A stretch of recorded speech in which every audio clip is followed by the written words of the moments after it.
The weather is so nice here, which is more than can be said in Britain, but we're not here just for the weather. Actually, we're here for this giant seaplane.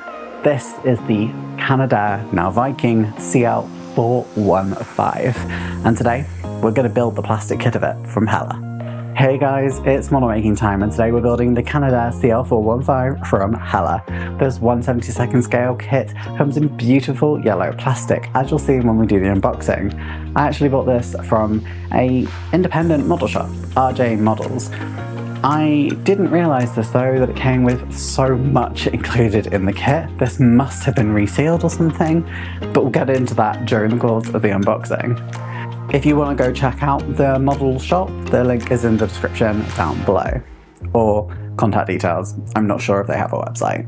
If you're new here, make sure to subscribe to the channel to be kept up to date with the latest and greatest videos, and leave a like on the video as well. If you're on mobile, you can also hype the video, which really helps it in its searchability. Wherever you are though, leave a comment down below. What do you think of the CL-415? Because I know you've seen it somewhere. As usual, we're going to have a short history of the aircraft itself before we get into the kitstery. That's the history of the kit. And then we'll go into the unboxing. After that, we'll build the entire model and see it in its final form. Right, let's get into it. This giant behemoth of a plane is the CL-415. This was built by Canadair, but it wasn't always like this. There was actually a non-turboprop version before this, which is the CL-215. That version, as we said, didn't have the giant powerful engines, but was still a sturdy vessel, being able to fight fires across the world and served all around Europe and North America. That originally flew in 1969, and the CL-415 flew for the first time in 1993 before entering service the next year. Since then, and with an ever-increasing climate, it's seen action across the world, fighting wildfires across the Mediterranean and North America especially. For many in Europe, you'll see these in service with France, Spain and Greece, and formerly in Yugoslavia, of course now transferring over service to modern nations. I've never been lucky enough to see one fly, so it's great that I get the opportunity to do that in VR on Flight Simulator, now that I'm getting back into that. The party trick of the CL-415 and its predecessor is its ability to be able to do essentially a rolling landing and scoop up water and then go back to flying and do some water bombing and then come back and repeat and keep going, meaning it can carry on its duties without having to go back to a physical landing strip. Now, that's incredible for any aircraft, but especially one of this size with the capacity that it has. It's really meant that it's become the leading aircraft for firefighting. This aircraft has of course become an aviation enthusiast's dream as well, and so it was released in kit form for the first time by Hella in 1980. Originally, as it predates the CL-415, it was the 215 that was released, again released in 1996 too. In 1998 though, we did get a CL-415, and from what I've seen, it's essentially additional sprues to cover the additional parts. I don't really know too much, because I haven't got the 215, but from looking online, it does just seem to be additional sprues. Mine, however, seemed to just be a mix of potentially even different sprues from different eras, because they were very different colours, so don't take mine as the be-all end-all, but you'll see that in the unboxing shortly. The 1998 set is actually the one I have, but there was a later release in 2006. A further release with different box art was in 2011 before the original box art returned in 2012. In 2014 we got a Revell boxing of this kit, and we also had an Italian reboxing which had Italian, Spanish and French markings. In 2018, Hella brought back the CL-215 and 415 and has released them again in 2019 and 2021. This is a remarkably unique kit of an equally remarkably unique aircraft, and I'm really happy that I got the opportunity to build it. So let's go have a look inside the box and then have a little chat before we build it. The Hella CL-415 I was looking around the shop and this just appeared at the very bottom shelf, and wow, there's a lot of goodies inside this I didn't expect. Genuinely, I thought this was an original sealed box, and then I went online and I looked on Scalemates and was like, this can't be right. There must have been more included. Like, nope. It looks like the person had unsealed this at some point, put all the extra stuff in to do it, and then never did it. Now, the sprues all come in this glorious yellow, so theoretically you could probably put most of this kit together, at least as a 215 variant, and, well, pretty much leave it at that. But I'm not going to do that, of course. The transparencies are okay quality, and you can see the textured top of this, meaning that not all of it is going to be left as sort of transparent. Some of it will be painted yellow. I do my standard little finger test so that you can see how clear it is, and there's no real discoloration or warping. This is one of the additional parts for the CL-415, which includes wingtip sections and parts that will go over the tail section. Now, back to this glorious yellow. The only issue with my version is the yellows are not all the same.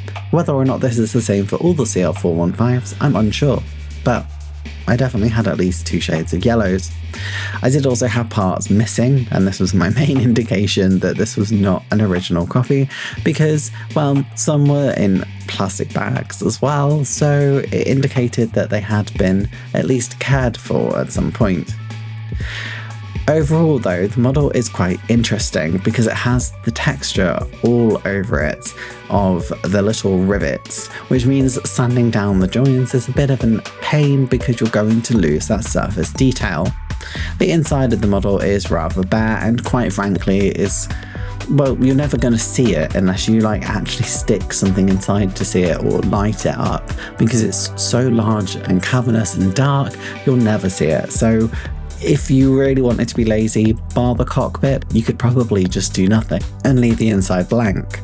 Now, the instructions for this kit are of their age, so they're not the most modern, they're not colour, but I didn't really have any significant difficulties building this kit in the end. I thought it was enough for me to do.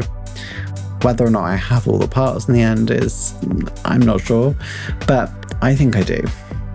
The colour scheme is pretty much the same on all of them, except I'm not going to be doing it, because I'm going to do one of the extra ones I have. Now, I could have done a Greek one had this been not in French February, but of course I'm not doing that, but I assume the original purchaser may have been going for a Greek variant. I, however, thought one of the other markings was really, really interesting and decided to go for an anniversary scheme. Now, the decals that I had included were from Sci-Heart, and I have used Sci-Heart decals a lot. I think anyone who's bought post-product decals before has to use Sci-Heart. They're amazing decals normally. And, well, they have a cute scheme that you can see at the bottom there from 63 to 2013, so 50 years of sort of firefighting or water bombing, and I decided to go for that scheme because I thought it was just a bit different, a bit interesting, and it has the bird at the front of it. There is this grey scheme, which I guess is different because you don't really see the CL-415 in any other colour than yellow, but I mean, I have to go for the iconic yellow, don't I? This is probably the most interesting scheme of the half and half, but again, I'm just not into it, babes. It's not for me. But yeah, I thought it was really interesting that it came with all of these parts, because it meant I had backups for if the original decals failed, and there was a bit of mine, the grey crosswalks on the top of the aircraft, that did fail. But I must say their failing was incredibly minor considering the age of this kit. I had 0 issues with the Hella decals, and considering they go on this massive surface, we'll talk about it in the building, I am shocked how good these decals, the originals, are. Now that you've seen inside the box, leave a comment down below and let me know. Do you think I'll be able to do a good job on this? And, well, let's have a little chat about what actually came in the box. Now, I did do a lot of research and digging online, and I cannot see that this should have come with all the stuff it did. It came with additional Sci-Heart decals and some 50th anniversary of firefighting services of the well, civil service of France. And I really want to build that scheme, and that's what I'll be doing. And I know they've just actually released another version which has the anniversary of the CL-215 415 in sort of French service. But I really love the markings of this. To be honest, I was flip-flopping between this or a Yugoslavian version, but French February was here, and so I thought, c'est parfait. Okay, my French is clearly still not very good, but the additional markings that came with mine meant that I could build a really unique and pretty scheme. There was also the option of doing the grey version, which, whilst being very unique, is not the bright and colourful models that I enjoy building, so we went with the scheme that you'll see. It does mean though that you should manage your expectations if you buy the kit, because you won't get everything that I had. Now I am confused because it did look sealed, as in like the little plastic circles that they're normally sealed with. Yeah, it was them. So I don't know whether it was cut and replaced or really carefully undone and then all the stuff put in and then redone up. Who knows? But it was a really pleasant surprise because I didn't pay very much for this kit. It was a really good value kit. I genuinely thought I was just buying a normal version of it and was just happy to support a local independent business. Not local to me, of course, but local to the people who live there. But alas, I got this really amazing set. So with that, let's go in and build the kit. The yellow plastic needs to be disembarked from its sprue as we start the cockpit, which has these floating control columns that have a steering wheel style layout, and you can see that I just pop them on. The seats then get hung in as well. They also seem to slightly float. For some reason I didn't record me painting this, but it's pretty much just grey, so don't worry too much about that. And I did Google it and it just seemed to be just kind of grey. The tail section I stick together and that will pop into the fuselage later, and we just clamp it together to make sure we get a really secure, snug fit. The wings, however, are a bit odd when you build this because they do seem to have a giant overhang, and that's because the middle section goes onto the wing section goes onto the top of the aircraft, and you also have the engines that go on, and it creates a really nice join in the end. These winglets at the end though I did find a bit tricky because there's not anything that sort of clips on or any guiding on it, so I did use a lot of tape just to hold those in place, and you'll see that a bit clearer later on. We're also doing both wings and both of the tail surfaces as well, and we're just doing the same sort of thing on all of them, either using a lot of tape or clamps depending on what I have available to glue it all together. You can see one of the little bags I mentioned earlier that held the parts that were loose in the box, and we're building the little floats that go under each of the wings. Now I will say that if I could go back in time and redo this, I would not put these on at this point because I broke these off countless times and it made a bit of a mess. It's also easier to paint the whole model without having these on as well because, well, that's a red section, so just bear that in mind. Now I mentioned in the unboxing that painting the inside feels a bit pointless, and that's true, but I mixed together some Citadel green paints that Mr. Modeler had for his orcs and painted the inside.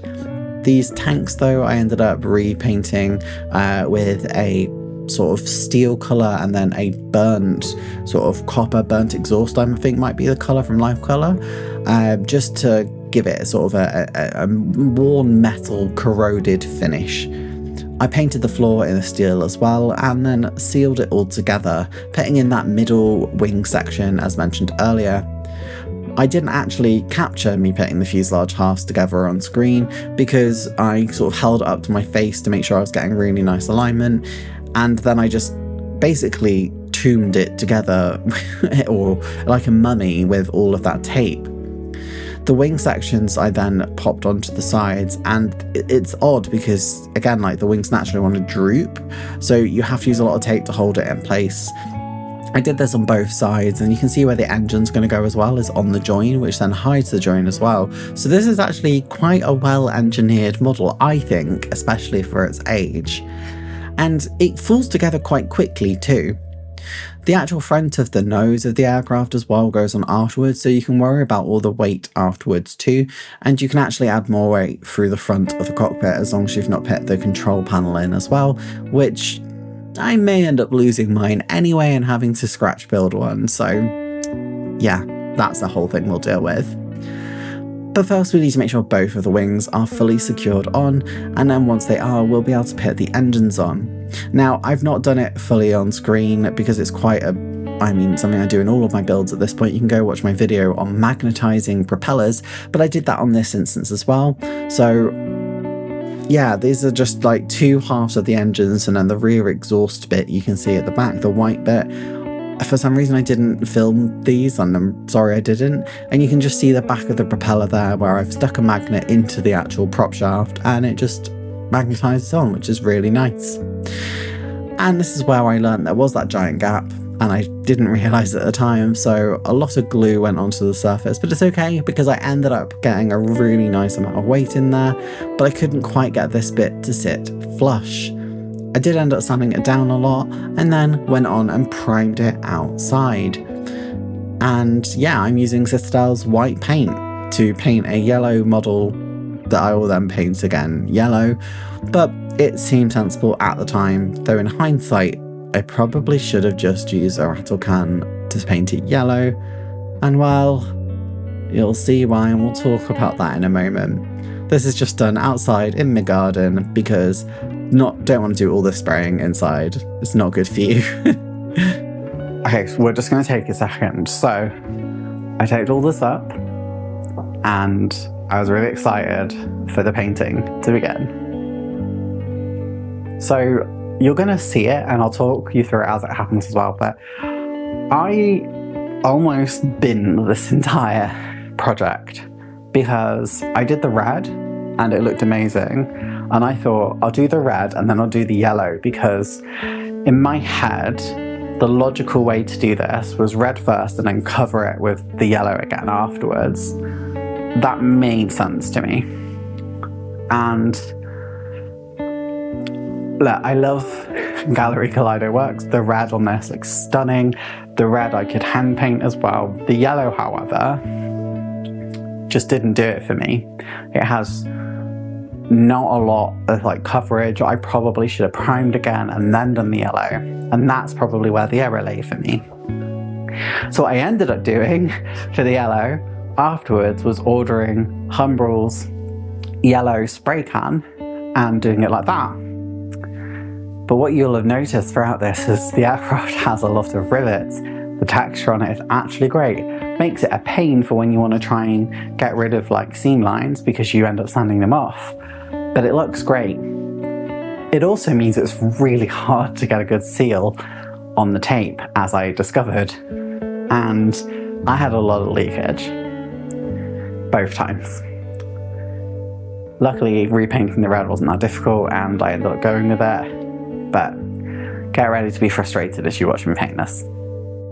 So after we did the white, I decided to do the red because my logic was it'll be easier to cover the red with the yellow than cover the yellow with the red if it all leaks out. So like if this leaks, it's just going onto white that I'll cover with yellow, whereas if the red leaked out when the yellow was already on there, that's going to be an absolute pain. So this seemed to go okay. I did a lot of tape, and it's quite difficult because of the surface of this. It's got like the rivets everywhere, and it makes it quite difficult to get a really solid blend on it. Not blend, a really solid sort of connection with the tape. So I did what I could. There was some leakage, and that gave me an indication of what was going to go wrong if I had to sort of do the yellow, and I did try my absolute best. I think it went okay doing the yellow, and it would have been fine had I have not made the mistake of trying to airbrush all of the yellow on. So once it was all taped, I thought, great, I'll just go on with the yellow, and I was like, this isn't covering. And don't get me wrong, the yellow looked great. The red underneath, though, was not going away. And I started panicking, and I was like, oh no. And then I went on with quite thick layers and was like, oh gosh. Now, for reference, I am using a Neo Eco airbrush that they gave me. This is one they gave me completely for free. They just sent me it to try it out, and I enjoyed using it. And the airbrush itself is perfect. I used it for all the red sections and it worked really fine. It's not the airbrush that's the issue here. It's definitely me and me panicking, because I'm not even letting the paint fully dry. I'm just panicking and panicking. And then I just went, screw it. I'll just buy Humbrol's yellow spray can. It never fails. And then I went outside with my plants that are all dead for the winter next to my wall and just painted it. Except that plant in the corner, which is a pineapple that I just have for some reason. This did get rid of all the red, and it looked okay, and I was like, cool, this seems like it's rescued.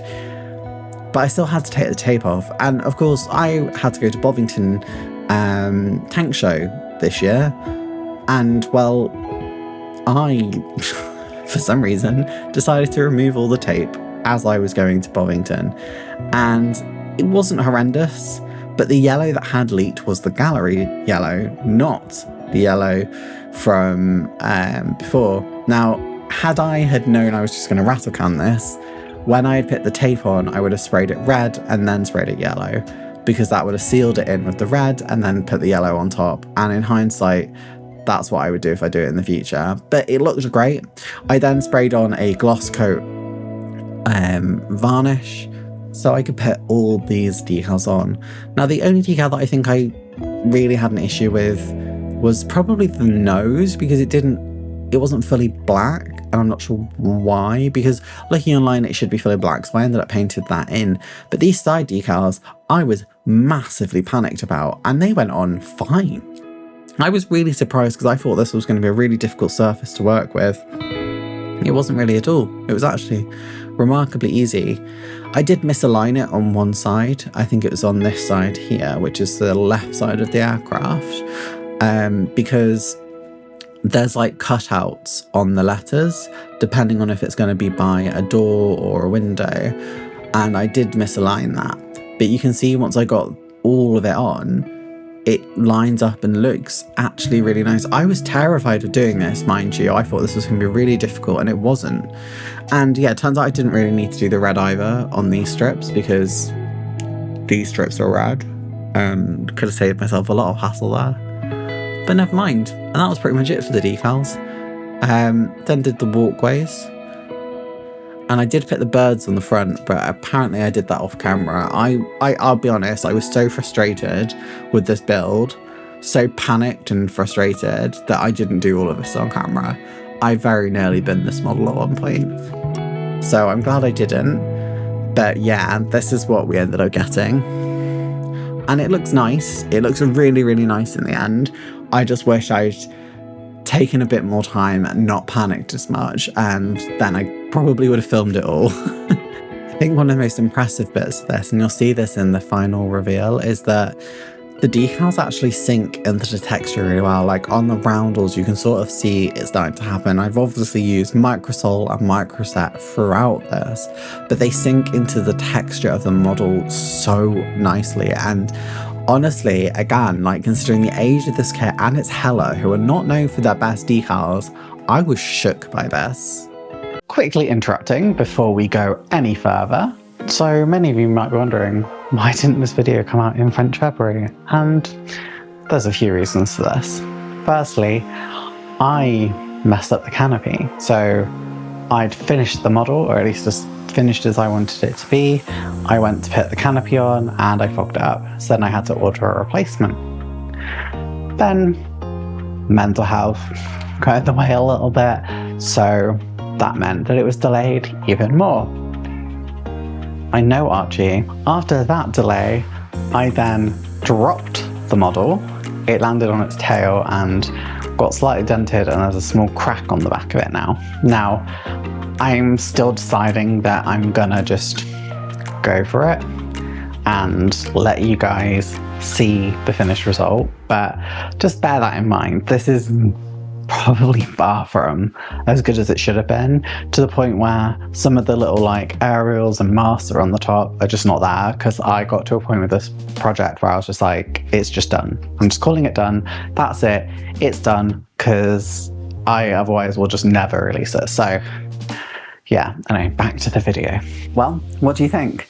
I think this went not well, but ended up looking great. And as another example of why you shouldn't let put you off. It's a lesson in perseverance, and I think I ended up with a really lovely kiss in the end. Look, it's not my best, I absolutely know that.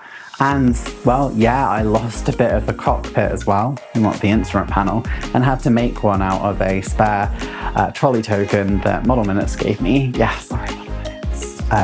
It's gone to good use though. I still have loads, so you know, can still do my shopping, but it was like almost the perfect shape. So at least I have something there. You can't really see inside anyway, so it's not too big a deal.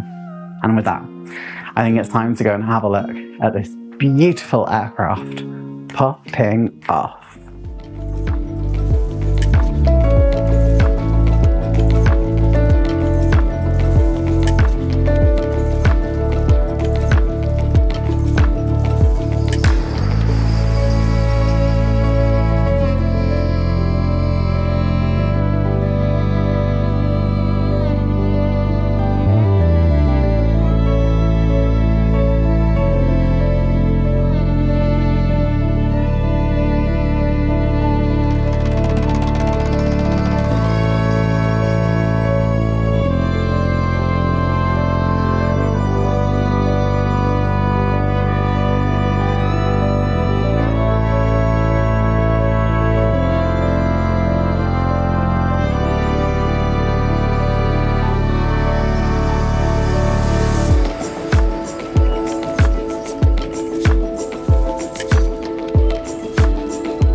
Well, what do you think? As I said before we went and looked at it, like popping off, I think I did a good job.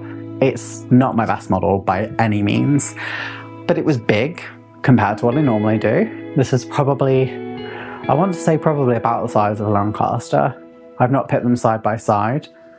I have no idea where I'm storing this plane yet either, but I want to say it's probably about that size. It's quite a big aircraft. It's quite simple, both in construction and in terms of the actual painting of it. I guess if you were doing the grey scheme, it's probably a bit harder because it's not fully grey, but at the same time it's just grey, so easier in some regards. There are also more simple schemes for other air services. The French one seems to be one of the more two-tone of them. A lot of them seem to have a little dash of red rather than sort of a lot of red. They all follow fairly similar schemes. It'll be interesting to see more of these come out, and if Hella update this for the CL-415, though I'm not sure how many differences there are to the externals of the aircraft, so who knows. In the end, I think I got a really nice looking kit. I think this is going to look lovely hanging from the ceiling, or sitting on a shelf somewhere. Maybe when our house gets redone, which I'm hoping to do over the next couple of years, it will find itself a space somewhere. Let me know though, would you buy this and build this? Because I'm really curious how many of you have either built this already or would look to build this kit. And just let me know in those comments down below.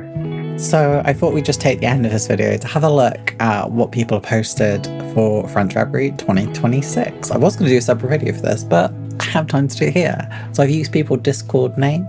Join the Discord, link in the description below, and that's where a lot of people have posted these, and a couple of content creators too. So Jabasco has posted this Mirage in Australian service, and I think it looks wonderful. I've always wanted to do it on Australian Mirage.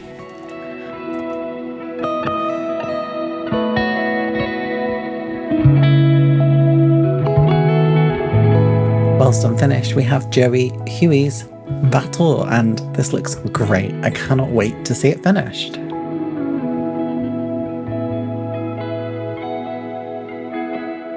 We then have one of my favourite bombers, the CL-415. This is by Curry, and I just think this looks fabulous.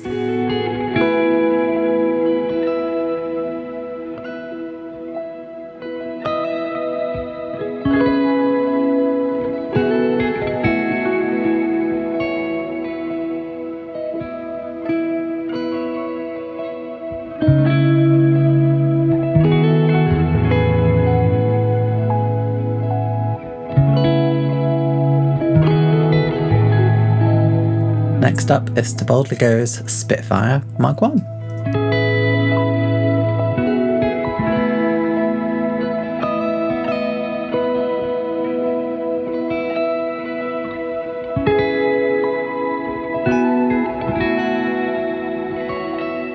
Now you're going to have to go and look in the Discord at the construction process for this, because this is actually insane. This is Slanos's Antoinette 7 and it's absolutely mind-blowing the work gone into this. It's incredible and the end result is fantastic.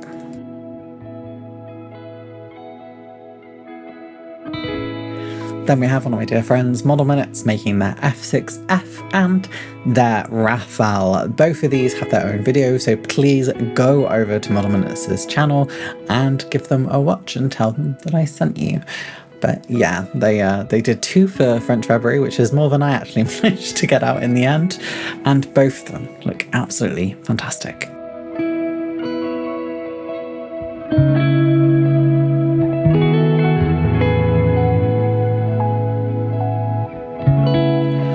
Captain VFC also got in on the action and did this H75, like the export version of the P36, in a French service, and I think it looks brilliant. And then finally, we have Fenris Models, who didn't quite get their model finished, but built their Char B1 and Renault FT17. Please go and give a like to all of their channels that you've seen here today, and yeah, they're all amazing people. If you've liked this video, then like the video as well and hype it if you are mobile. And remember to subscribe to the channel to be kept up to date with my latest and greatest videos. You can be kept up to date with all of the community in the Discord as well. The link is in the description, where you can chat to other people. We've had quite a few conversations about French February, and seeing what people are building is absolutely lovely. So please go and join it. You'll be welcome. If you want to support the channel and purchases like these, then you can become a channel member. That's really easy to do. Just hit the join button down below. There are 2 levels, and the only difference is advanced kits get shouted at the end of the video, as you will see shortly. I hope you've really enjoyed this, and happy French February. Go and check out the videos by other creators as well. There's a couple of them out there, including from Fenris, Captain VFC, and Model Minutes. And with that, I'll see you in the next video or live stream. See you later, guys. Bye! Thank you so much to all of my channel members. A special shout out goes to my advanced kit level members who get a shout out at the end of each video, and that includes Taggers365, Star Trek, Props and Models, Bobby G, Dafty Duck, Bob and Genevieve Albridge, David Barber, Jeff's Dioramas, and the 2 longest subscribers or channel members at this level, Explosive Water and Crazy Locha. Thank you for all of my members, so I couldn't do this without you. If you've enjoyed what's seen here today, make sure to subscribe to the channel to see my latest and greatest videos, and have a look at the video here that YouTube's recommended just for you. Have a good day. Love you. Bye.